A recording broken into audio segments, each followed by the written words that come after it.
शीला अग्रवाल ने साहित्य का दायरा ही नहीं बढ़ाया बल्कि घर की चार दीवारी के बीच बैठकर, जो कि लेखिका के पिता ने किया था, क्या किया था, लेखिका को घर की चार दीवारी के अंदर ही रखा था, लेकिन देश की स्थितियों से उनको परिचित कराया था। वो चाहते थे कि मेरी बेटी घर के अंदर ही रहे लेकिन देश की स्थिति को जाने। वो उस बेटी का बाहर निकलना उन्हें मंजूर नहीं था। परंतु ये शीला अग्रवाल ने लेखिका को घर से बाहर खींचकर उसे भी स्थितियों की सक्रिय भागीदारी में बदल दिया। मतलब जो चल रहा है, जो भी कुछ चल रहा था देश में, उसमें शामिल होने के लिए शीला अग्रवाल ने लेखिका को प्रोत्साहित किया। सन 46-47 के दिन वे स्थितियां, उसमें वैसे भी घर में बैठे रहना संभव था भला, मतलब बहुत ही बुरी स्थितियां चल रही थी। चारों ओर क्या थी, प्रभात फेरियां, हड़तालें, जुलूस, भाषण, सब कुछ, ये सब कुछ चलता था और पूरे दमखम जोश खरोश के साथ इन सब से जुड़ना हर युवा का उन्माद था। मैं भी युवा थी और शीला अग्रवाल की जोशीली बातों ने रगों में बहते खून को लावे में बदल दिया था।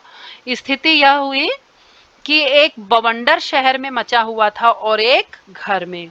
अब ये कैसे, क्या होता है, अब अभी तक तो जैसे कि पिताजी चाह रहे थे, बाहर जो कुछ चलता था लेखिका उसको घर में सुनती और समझने का प्रयास करती थी, लेकिन जैसे ही वो शीला अग्रवाल के सानिध्य में आई, वो भी बाहर निकलने लगी और इन सब में शामिल होने लगी।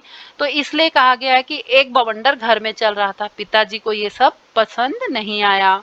पिताजी की आजादी की सीमा यहीं तक थी कि उनकी उपस्थिति में घर आए लोगों के बीच में उठूं बैठूं जानू समझूं। वो यही चाहते थे कि घर में जो लोग आते हैं जमावड़ा करने, मीटिंग करने, मैं बस उनके बीच बैठूं और स्थितियों को समझूं। हाथ उठा उठा कर नारे लगाती, हड़तालें करवाती, लड़कों के साथ शहर की सड़कें नापती लड़की को अपनी सारी आधुनिकता के बावजूद बर्दाश्त करना उनके लिए मुश्किल हो रहा था। क्या है, लेखिका क्या करने लगी, वो बाहर निकलने लगी। वो क्या करती, लड़कों के साथ मिलकर नारे लगाती, हड़ताल करती और जो भी विद्रोह के काम देश में हो रहे थे उनमें वो शामिल होती थी। तो इन सब चीजों को बर्दाश्त करना पिताजी के लिए मुश्किल हो रहा था, क्योंकि वो नहीं चाहते थे कि लेखिका घर से बाहर निकले। तो किसी को दी हुई आजादी के दायरे में चलना मेरे लिए, और लेखिका अपने पिता के इस बंधन को बर्दाश्त नहीं कर पा रही थी। तो क्या होता है कि जब रगों में लहू की जगह लावा बहता हो तो सारे निषेध, सारी वर्जनाएं और सारा भय कैसे ध्वस्त हो जाता है, यह तभी जाना। और अपने क्रोध से सबको थरथरा देने वाले पिताजी से टक्कर लेने का जो सिलसिला तब शुरू हुआ, राजेंद्र से शादी की तब तक चलता ही रहा। लेखिका कहती हैं कि शीला अग्रवाल के संपर्क में उनकी रगों में बहने वाला लहू लावे के रूप में बदल चुका था। मतलब एक क्रांति की भावना उनके अंदर जाग चुकी थी। तो अब वो पिताजी से भी डरना छोड़ चुकी थी। मतलब जिन जिन पिताजी से वो थर थर कांपते थे सारे भाई बहन, अब उनसे वो टक्कर लेती रही, मतलब वो बाहर निकलती रही, पिताजी गुस्सा करते रहे। और लेखिका की जब शादी हुई राजेंद्र से, तब तक ये सब चलता रहा। क्योंकि शादी होने के बाद क्या होता है कि उनका लड़की का अपना अलग वजूद हो जाता है। तो फिर पिता जो है उतना क्रोधित नहीं होते थे।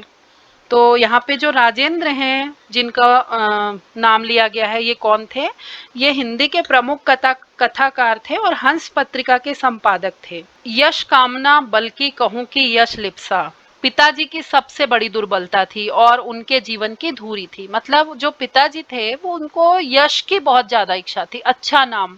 वो चाहते थे कि समाज में वो कुछ ऐसा करे, विशिष्ट व्यक्ति बनकर जिए कि उनका नाम हो, सम्मान हो, प्रतिष्ठा हो, है ना। और ये वाली जो उनकी आदत थी, इसके चलते लेखिका कहती हैं कि मैं एक दो बार उनके कोप से बच गई।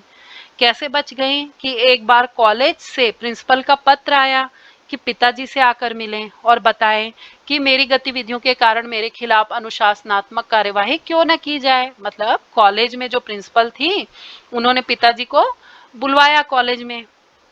अब पिताजी क्या है, गुस्सा हो गए, बहुत ज्यादा गुस्सा हो गए कि आज तक मेरे इतने बच्चे पढ़े वहां पे, चार चार बच्चे पहले भी पढ़े, लेकिन किसी ने ये दिन नहीं दिखाया। लेकिन इस लड़की ने तो पता नहीं ये और क्या क्या सुनवाएगी। ये सब बड़बड़ाते हुए पिताजी कॉलेज गए। अब लेखिका जो है वो समझ चुकी थी कि आज मेरी खैर नहीं, यहाँ आज मुझ पर पिताजी का क्रोध बरसने वाला है।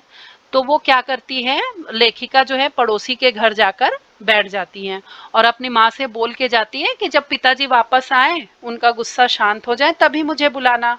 लेकिन क्या होता है कि माँ आती है बाद में और कहती कि पिताजी तो खुश हैं, घर चलो। तो अब लेखिका को यकीन नहीं होता।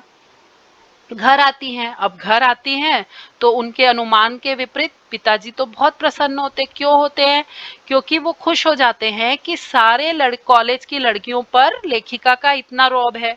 वो कहते हैं कि तेरा सारा कॉलेज तो तेरे और 3 लड़कियों के इशारे पर चल रहा है। प्रिंसिपल तो बहुत परेशान थी। वो कहती है कि वो किसी भी तरह लड़कियों को, प्रिंसिपल जो है, कंट्रोल नहीं कर पा रही है, क्योंकि अगर ये लेखिका एक इशारा कर दे तो सारी लड़कियां बाहर आकर नारे लगाने लगती हैं। तो कॉलेज का चलना मुश्किल हो गया है। तो ये सोचकर पिताजी खुश हो जाते हैं कि मेरी लड़की का कॉलेज में इतना दबदबा है। अब कहाँ तो जाते समय पिताजी मुंह दिखाने से डर रहे थे और कहाँ बड़े गर्व से कहकर आए कि यह तो पूरे देश की पुकार है, इस पर कोई कैसे रोक लगा सकता है भला। मतलब वो बहुत ही गर्व से प्रिंसिपल को ये बोलकर आए कि अभी तो ये देश की पुकार है, इसको मैं कैसे रोक सकता हूँ, मतलब मैं लेखिका को ये सब करने से नहीं रोक सकता। बेहद गदगद स्वर में पिताजी यह सब सुनाते रहे और मैं अवाक। मुझे न अपनी आंखों पर विश्वास हो रहा था, न अपने कानों पर यह हकीकत थी। तो मतलब लेखिका यही बताना चाहती यहाँ कि जो पिताजी की यश प्राप्ति की इच्छा थी, उसकी वजह से लेखिका यहाँ पर बच गई। एक घटना और, आजाद हिंद फौज के मुकदमे का सिलसिला था। सभी कॉलेजों, स्कूलों, दुकानों के लिए हड़ताल का आह्वान था। जो नहीं कर रहे थे, छात्रों का एक बहुत बड़ा समूह वहां जा जाकर हड़ताल करवा रहा था।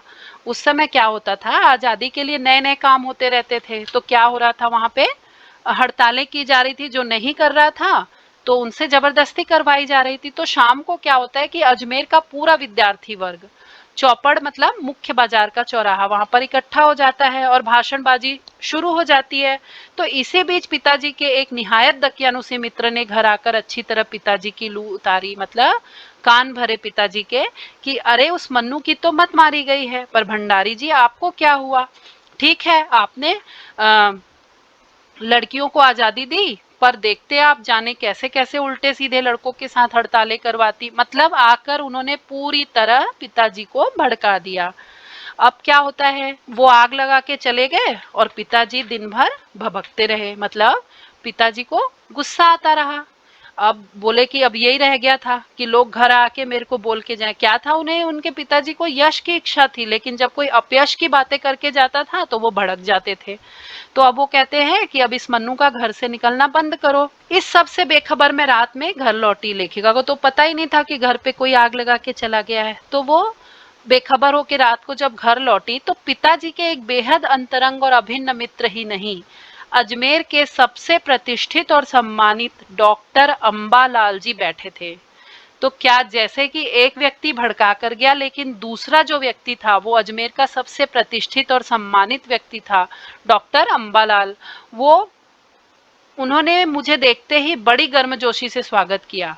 आओ आओ मन्नू, मैं तो चौपड़ पर तुम्हारा भाषण सुनते ही सीधा भंडारी जी को बधाई देने चला आया। मतलब इन्होंने क्या किया, उस भाषण की जोरदार तारीफ की, जिसकी वजह से वो जो था व्यक्ति, वो इनके पापा को भड़का कर गया था। तो I am really proud of you, ये जब वो बोला, अब पिताजी क्या है, फिर से प्राउड फील करने लगे। उन्हें समझ में आ गया और धुआंधार वो जो है, वो डॉक्टर जो है तारीफ करते रहे लेखिका की। तो जो पिताजी का गुस्सा था वो धीरे धीरे क्या हुआ, संतोष और गर्व में बदल गया। तो भीतर जाने पर माँ ने दोपहर के गुस्से वाली बात बताई। अब लेखिका को तो पता ही नहीं था कि पिताजी इतने गुस्से में आ चुके थे, ये सब हुआ था। तो लेखिका ने फिर राहत की सांस ली कि आज वो फिर एक बार बच गई। आज पीछे मुड़कर देखती हूँ तो इतना ही समझ में आता है, क्या तो उस समय मेरी उम्र थी और क्या मेरा भाषण रहा होगा। यह तो डॉक्टर साहब का स्नेह था जो उनके मुंह से प्रशंसा बनकर उमड़ रहा था, बह रहा था। आज से 50 साल पहले अजमेर जैसे शहर में चारों ओर उमड़ती भीड़ के बीच एक लड़की का बिना किसी संकोच और झिझक के धुआंधार बोलते चले जाना ही इसके मूल में रहा होगा। पर पिताजी कितनी तरह के अंतर विरोधों के बीच जीते थे वे। एक और विशिष्ट बनने और बनाने की प्रबल लालसा, तो दूसरी ओर अपनी सामाजिक छवि के प्रति भी उतनी ही सजगता। पर क्या यह संभव है? क्या पिताजी को इस बात का बिल्कुल भी एहसास नहीं था कि इन दोनों का तो रास्ता ही टकराहट का है? लेखिका कहती हैं कि न तो मेरा भाषण उतना अच्छा रहा होगा, क्योंकि मैं बहुत छोटी थी उस समय, मतलब इतना अच्छा कि डॉक्टर साहब ने इतनी तारीफ की। पर उसका कारण भी वो समझ रही हैं कि एक छोटी सी बच्ची इतनी भीड़ में और बिना किसी संकोच के इतना कुछ धुआंधार बोलती जा रही है, तो यही उस तारीफ का कारण था। तो लेखिका कहती हैं कि उस दिन वो बच गई उनके डॉक्टर साहब की तारीफ करने से। लेकिन वो अपने पिताजी के बारे में कहती हैं कि उनके जो पिताजी थे उनका यहाँ पर दोहरा नेचर, जो दोहरा व्यवहार प्रकट होता है कि एक और तो वो विशिष्ट बनना चाहते थे, समाज में कुछ विशिष्ट काम करना चाहते थे, मुझसे करवाना चाहते थे, पर दूसरी ओर वो सामाजिक छवि को भी सामने रखते थे। उन्हें लगता था कि कोई समाज का व्यक्ति उनसे ये ना कहे कि उनकी लड़की बाहर निकलकर भाषण दे रही है, लड़कों के साथ नारे लगा रही है। तो वो कहते हैं कि दोनों चीजें एक साथ कैसे संभव है, क्योंकि ये दोनों में टकराहट तो होनी ही होनी है। अगर हमें विशिष्ट बनना है, कुछ बड़ा काम करना है, तो बाहर निकलना ही होगा। तो यही चीज यहाँ पर लेखिका कहती हैं। सन 47 के मई महीने में शीला अग्रवाल को कॉलेज वालों ने नोटिस थमा दिया, लड़कियों को भड़काने और कॉलेज का अनुशासन बिगाड़ने के आरोप में। इस बात को लेकर हुड़दंग न मचे, इसलिए जुलाई में 3rd ईयर की क्लासेस बंद करके हम 2-3 छात्राओं का प्रवेश निषिद्ध कर दिया। हुड़दंग तो बाहर रहकर भी इतना मचाया कि कॉलेज वाले को आखिर में 3rd ईयर खोलना पड़ा। जीत की खुशी पर सामने खड़ी बहुत बहुत बड़ी चिर प्रतीक्षित खुशी के सामने यह खुशी बिला गई। शताब्दी की सबसे बड़ी उपलब्धि 15 अगस्त 1947। अब क्या होता है, 47 में लेखिका बताती हैं कि जो शीला अग्रवाल है, जो कि बच्चों को क्रांति के लिए प्रोत्साहित कर रही थी, तो उनको कॉलेज वालों ने नोटिस थमा दिया। क्यों थमाया? कि वो बच्चों को भड़का रही हैं, तो इसलिए, और उनको निकाले जाने पर विरोध ना हो, इसलिए उन्होंने 3rd ईयर की क्लासेस भी बंद कर दी। लेकिन अब ये बच्चे जागृत हो चुके थे, तो इन्होंने कॉलेज से बाहर रहकर भी इतना शोर मचाया कि उनको 3rd ईयर की क्लासेस खोलनी पड़ी। तो अब ये लोग कहते हैं ये खुशी तो हमें मिली ही, लेखिका बताती हैं, लेकिन उससे भी बड़ी, बहुत बहुत बड़ी, चिर प्रतीक्षित, मतलब लंबे समय से हम जिसका इंतजार कर रहे थे, चिर मतलब लंबे समय से, प्रतीक्षित मतलब इंतजार करना, इंतजार कर रहे थे, वो खुशी अर्थात आजादी की खुशी। शताब्दी की सबसे बड़ी उपलब्धि थी 15 अगस्त 1947, अर्थात आजादी मिली। तो कह रही थी इतनी बड़ी खुशी प्राप्त हुई जिसके आगे हर खुशी धूमिल हो गई। ये है एक कहानी, यह भी। तो उम्मीद है आपको एक्सप्लेनेशन पसंद आई होगी। अब हम मिलेंगे अपने अगले वीडियो में अगले चैप्टर के साथ। तब तक के लिए बाय बाय।